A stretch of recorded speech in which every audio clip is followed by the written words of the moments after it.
Hey, shalom, shalom, akim. Yahbashim Yahushua Barakatham. Kohalayim La Yahweh Bahashim Yahweh Shah Bahashim Rakakodash. This is Proverbs 25 and 28. It reads, He that hath no rule over his own spirit. So he that hath no rule over his own spirit is like a city that is broken down and without walls. So if you don't have any rule, if you don't have any self-control, if you can't control your own spirit, if you're furious, you're gonna be defenseless. You can be susceptible to anything. All right, and I just got a couple words just going into that. All right, I'm gonna start with another precept. I got another precept. This is Sirach 1 and 22. It says, "A furious man cannot be justified."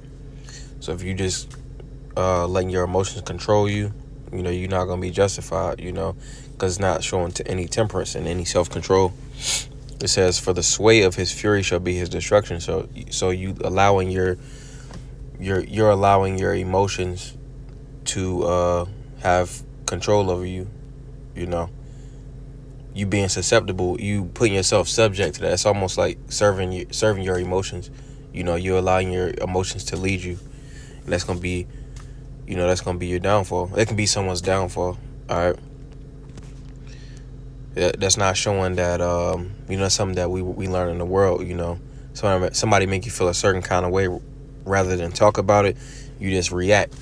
You just put morals, you put everything out the window, you just respond. And that's because we went off, we fell away. But it's some things that this word helps with it. And this world calls it the fight or flight response. All right. So I just wanted to go into that. The fight or flight response. Let me see. The flight or fight response is basically started by what they call the vagus nerve. It says your secret weapon in fighting stress. And it was in another article, but I had to do some digging. It says the vagus nerve system acts to counterbalance the fight or flight system and can trigger a relaxation response in our body. It is one of the cranial nerves that connect the brain to the body. All right, so this is how your body can find homeostasis, so to speak, or balance out if you feeling that fight or flight, that emotion, something that will trigger the emotion. All right. So I'll go here. I put do all emotions feel the same physiologically? So it says the most obvious signs of emotional arousal involve changes in the activity of the visceral motor, the autonomic system. Thus, increases or decreases in heart rate, cutaneous blood flow, blushing or turning pale, pillow erection, sweating, gastrointestinal motility can all accompany various emotions. Hey, so basically, a lot of emotions can be accomplished by having the same physiological responses. So if you feeling happy, your heart rate might increase. And you might be smiling, and your blood flow might increase. You might even sweat a little bit. If you're scared, your heart rate definitely increases. Your hands might be a little sweaty. Let me see, and blood flow might increase. What else? You feeling embarrassed? Your heart rate is going to increase. Your hands, your palms feel a little sweaty. So I'm not saying all, but a lot of emotions have the same physiological responses. And one way you can control these is through your breathing. A way you can control the physiological responses and the different. Well, we can get there.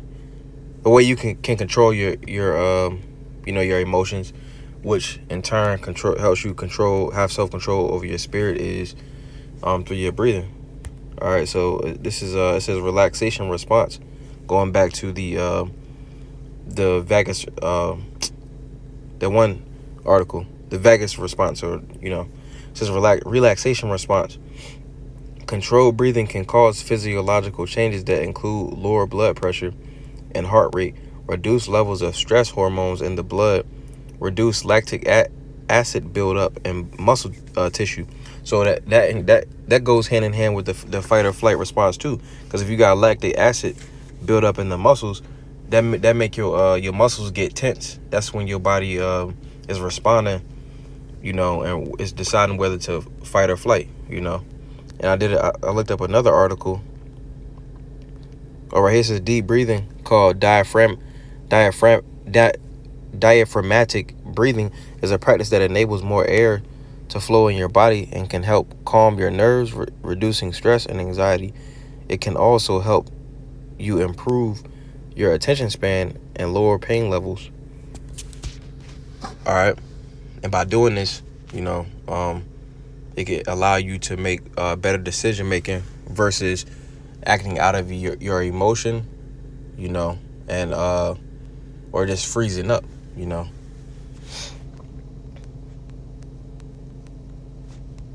All right. I think it was this one.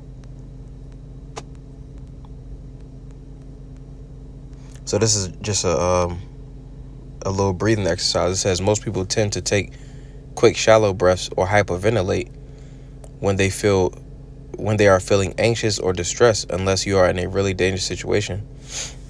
It's probably not necessary to breathe like this, as it sends a signal to the body to prepare for danger, that fight or flight right there. It says it can really help to get some control over our breathing when we can't directly get control over the way we feel.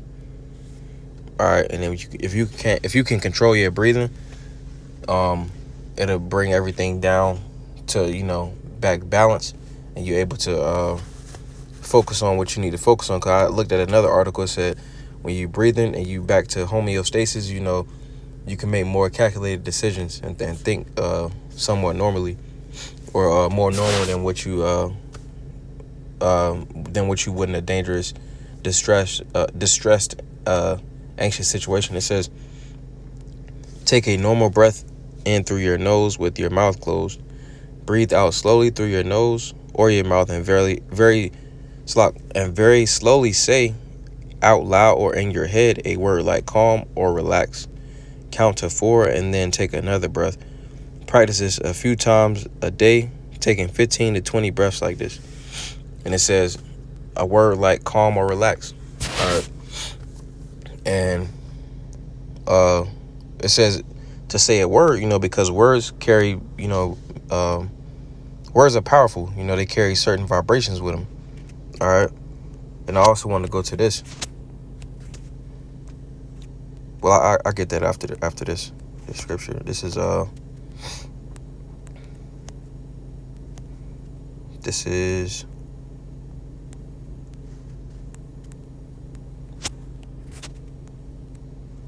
I actually wanted to get this too before I went into that. This is Sirach 28:8. It says abstain from strife. All right, so abstain, stay away from strife, heated discussions about small matters, and thou shalt, or somewhat fundamental matters, and thou shalt diminish thy sins, because you getting worked up and arguing over little things, you're not going to be far from having a lot of sin, which that's roughly paraphrasing. All right, it says, for a furious man will kindle strife. Somebody that can't control their spirit is going to cause problems, because he gonna be swayed. He gonna be swayed with his emotion, and he's gonna be abounding in sin, because he's allowing his emotions to he's allowing his emotions to make him transgress. All right. But it's going, moving on. This was Proverbs 18:21. It says, death and life are in the power of the tongue, and they that love it shall eat the fruit thereof. Because words carry meanings, vibrations, and words are powerful. All right. But the meaning of this verse is getting into, how you choose to talk. You can get what you can get the recompense or the reward of how you talk, whether it be death or whether it be life. All right, but just the point I want to get out of the scripture was that words have a heavy vibration on them. All right.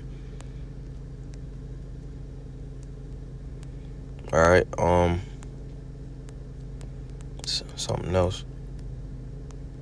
Oh, it's right there, but I'm gonna get this first. This is actually, no, I'm gonna go to this first.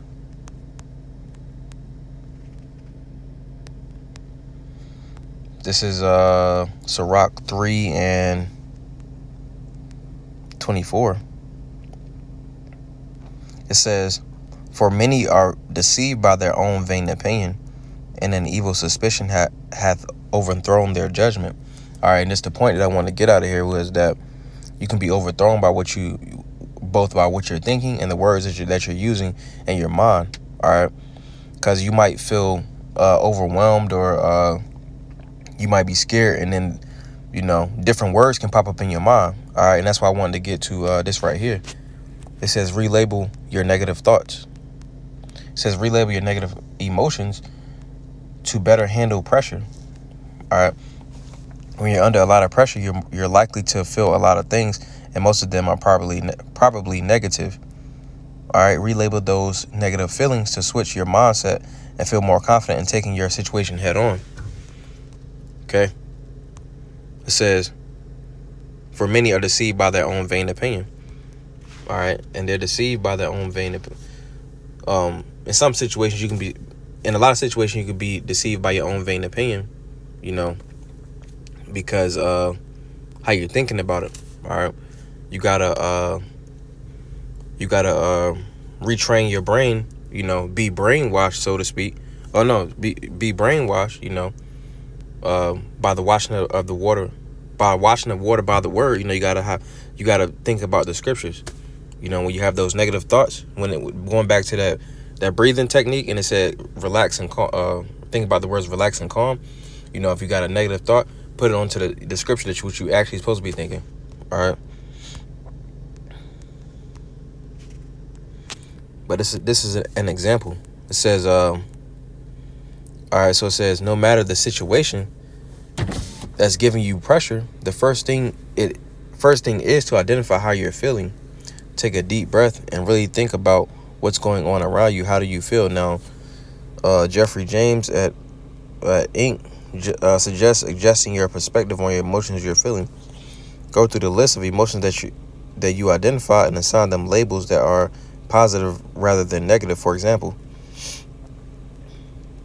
for fear, put anticipation, frustration, desire, worry, concern, dread, caution, fluster, excited, alarm, curious, pressure, courted.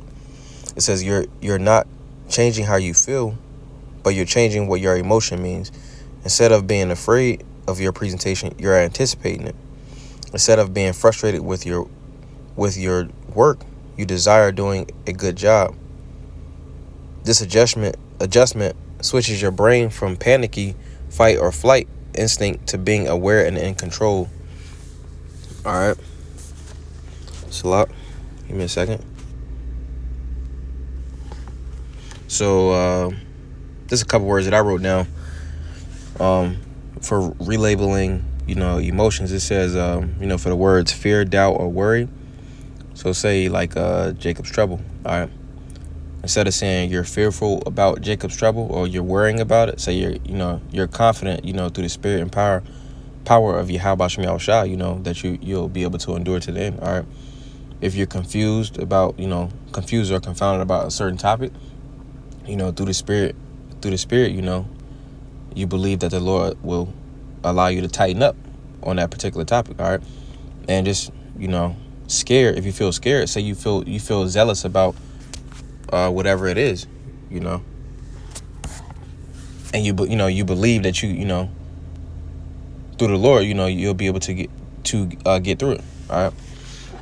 And had a few more precepts.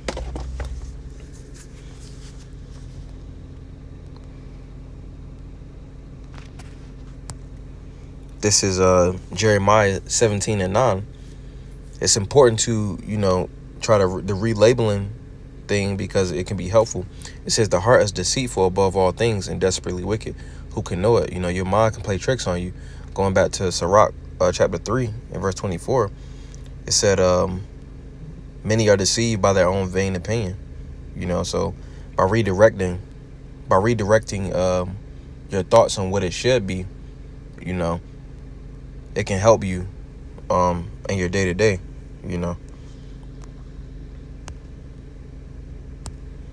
For example, this is Matthew 21 and 21.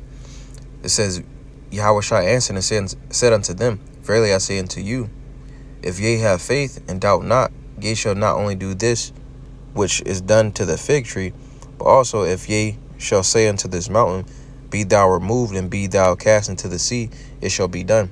Okay, so if you doubting, that's not going to happen.